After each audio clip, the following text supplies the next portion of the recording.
Welcome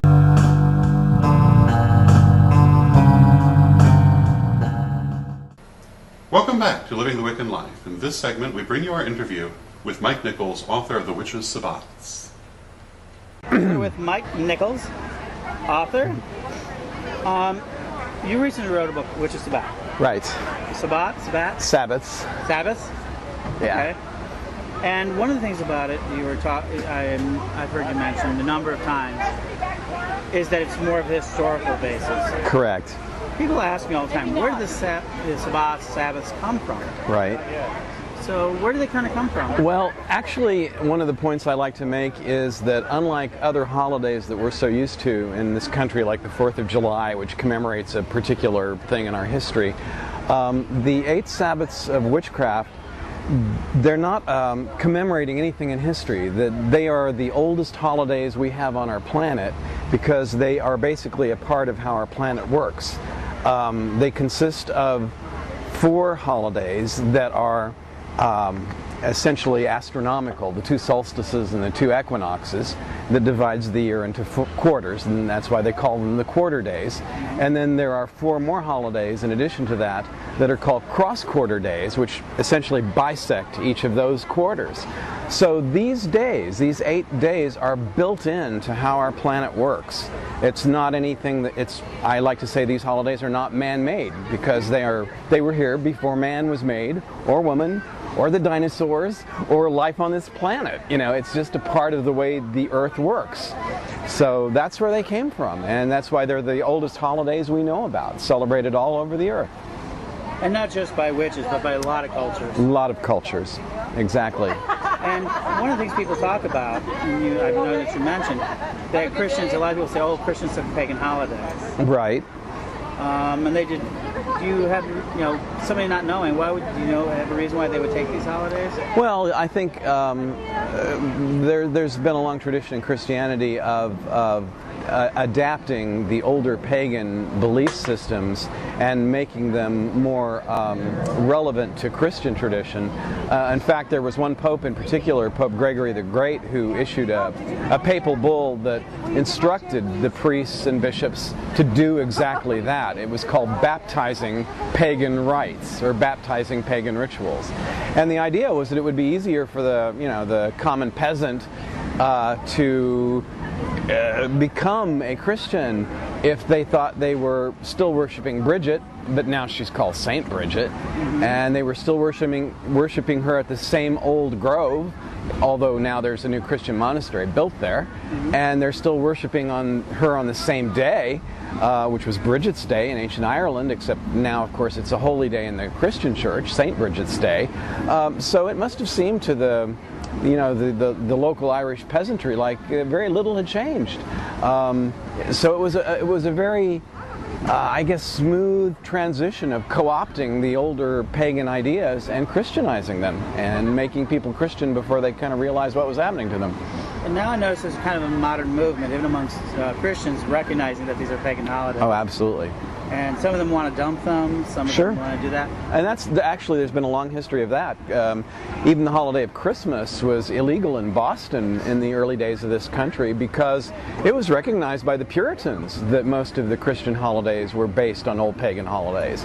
And so, like I say, Christmas itself was made illegal. If you closed your shop for Christmas Day in Boston, back when the country was new, you could be fined for it because it was supposed to be any normal. Only the Sabbath was supposed to be, a holy day in the eyes of the Puritans. So no other day was supposed to be more important than the Lord's Day, and that's one of the reasons I think. Well, I was raised a Roman Catholic, and I was always fascinated by their liturgical calendar and a lot of their rites and symbolism. And of course, people even back then would come up and tell me, well, these holidays and these rites, these rituals were pagan originally.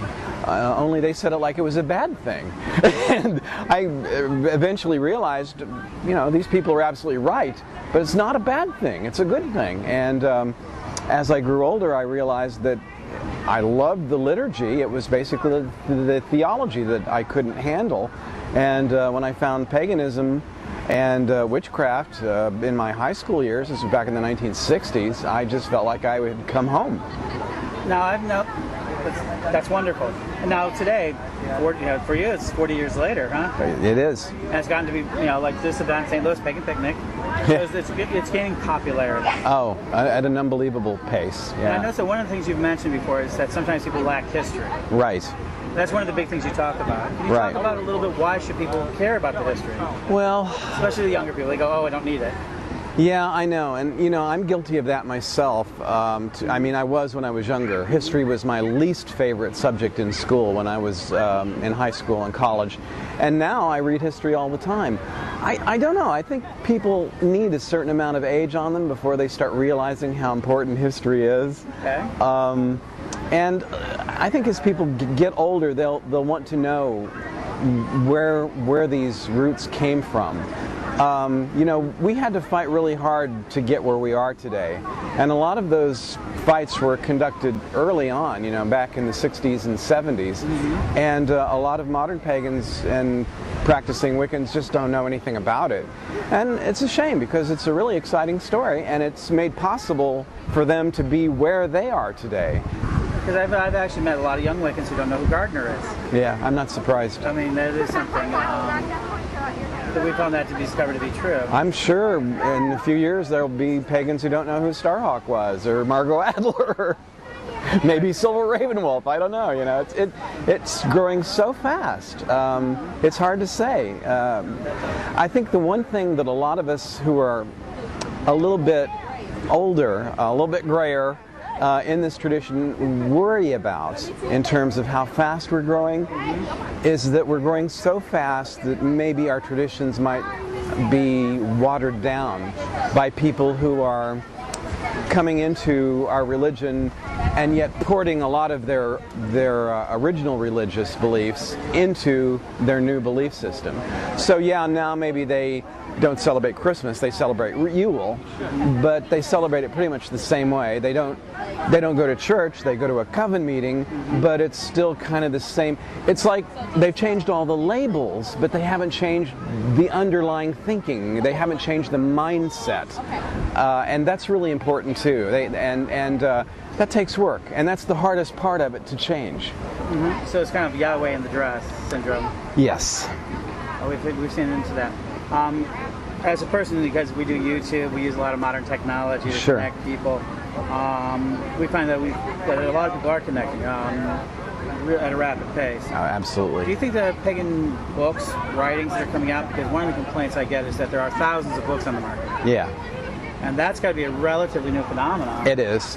I can remember back again in the late 60s when I was first getting into it, almost the mark of somebody who was really truly dedicated was, how many books do you have, and what's the size of your library, and have you read this author, and have you read that author? Gavin Frost, in fact, once said to me that the true greeting between one witch to another is not blessed be, it's, have you read... And I think you're right. I think that's changing because there's so much stuff out there now, and so much of it is simply rehashing the same material over and over and over. And I find that I myself, I don't read that much anymore when I go into a bookstore because it seems like it's diminishing returns. I have to read so much more to read one new thing that I haven't read before. And now your book, getting back to your book, which is Sabbats, is actually a relatively different book because I know there's a lot of books on the Sabbats. Right. But yours is really historical. It is. And it's something that people, I recommend it. Thank you. For a historical point of view. Do you think that there's going to be more historical books out there? Well, I hope so. I mean, those are the kind of things that I want to see. I found, one of the reviews on Amazon, I go out and read my own reviews, of course, to see what people are saying. And one of the negative reviews I had to kind of chuckle at was one person gave it a negative review and they said, "There's absolutely nothing in this book that tells me what to do for my ritual for a particular Sabbat." And I'm thinking, right, exactly right, because that's not what I intended when I wrote the book. There are lots of other books out there that do exactly that. But what I wanted to write was a book that talked about the folklore and the mythology behind each of the Sabbats. And if you read into that and read into that deeply. And I'm kind of known for a writing style that's very concise. I pack a lot of information into a very small amount of space. If people digest that, they'll come up with their own ways of celebrating the Sabbats and incorporating that folklore and that mythology into their rites. One last question. Sure. Other than your book, right, which I recommend, what would you recommend to somebody who's just starting out? Or do you have a book that you recommend? I do, but I'm going to have to look around and see if any of my fellow pagan authors are around here before I say that. Here. Nobody's here. Good, I can say this. It'll still get out, and I'll still catch flack for it. Of course. One of my recommendations is to walk right past the New Age section in the bookstores, walk right past the Wiccan writers, and that would include myself, and go to the folklore section, and go to sections on comparative mythology and religion, and check out some of the old classics. One of the things I say about my book to people, which is everybody cracks up when somebody says, "Hey, you've got a book out." I go, "Yeah, read the bibliography. It'll blow you away." And it really does, because most of the books listed in my bibliography are not my peer writers, but they're books that were published in the late 1800s by some of the British folklorists, and they were some of the great classics in this area. That was the golden age of British folklore, and these people studied the holidays deeper and better than anybody has today, and nobody knows it. Go to your libraries and look up those old musty books on the library shelves. That's what I did, and you'll learn far more than you will by reading most modern Wiccan authors. I'm sorry to say, but that's the way it goes. Okay.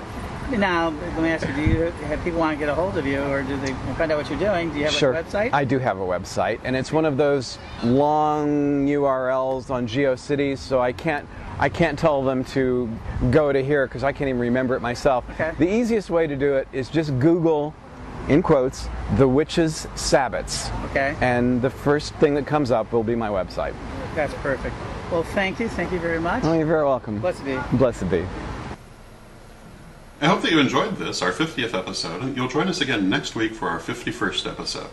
It's been our great pleasure to bring you these 50 episodes featuring interviews with people like Selena Fox, Raymond Buckland, the Honorable Olivia Robertson, and many others. And I hope that you'll join us in the weeks to come as we bring you many more fascinating people and many more fascinating events in this, our pagan community. Until then, may you blessed be.